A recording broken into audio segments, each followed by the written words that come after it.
It was a meeting heavy with urgency.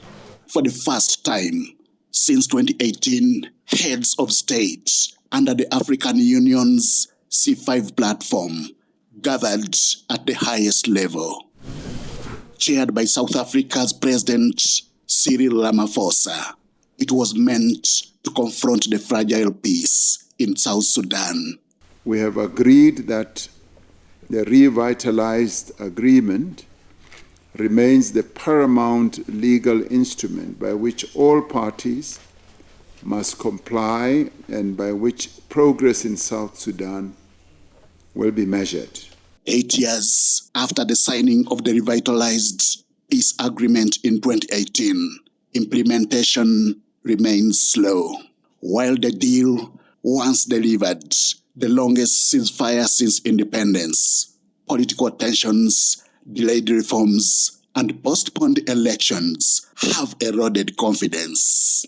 Ramaphosa warned that elections scheduled for December 2026 cannot succeed without security and inclusion. And there should be no more postponement, and the elections must be held on a free and fair basis, including all the people who are eligible to participate in those elections, the citizens of South Sudan. The C5 proposed appointing a former head of state as a mediator, strengthening oversight with IGAD, and ensuring inclusive dialogue. The idea is to leave no stakeholder behind, including opposition figures currently under detention. And this should also include people like the Vice President, Riek Machar, who, as we heard, is going through various processes of a legal nature. But we would like this to be given consideration to by the government of South Sudan.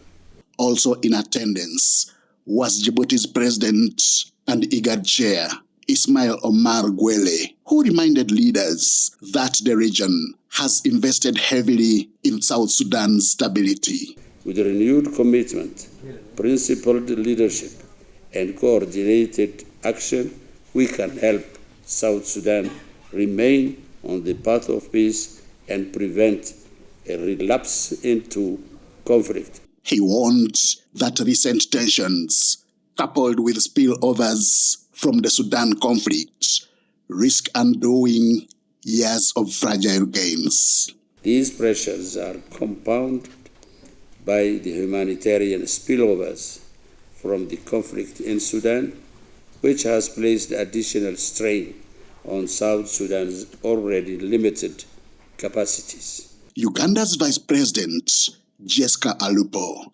representing President Yoweri Museveni, delivered assessment of war not being the answer.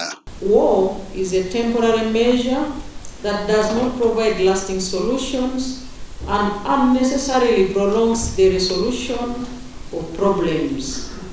The solution is to talk to each other and resolve any differences that the parties may have. She emphasized the urgent need for security sector reforms, funding for electoral bodies, and credible preparations ahead of the 2026 polls.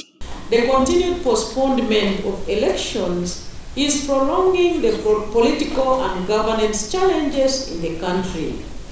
We therefore call upon the revitalized transitional government of national unity to prioritize the conduct of elections and dedicate sufficient resources to the National Election Commission, National Constitutional Review Commission, and the Political Parties Council, so as to enable them undertake the necessary preparations in a timely manner.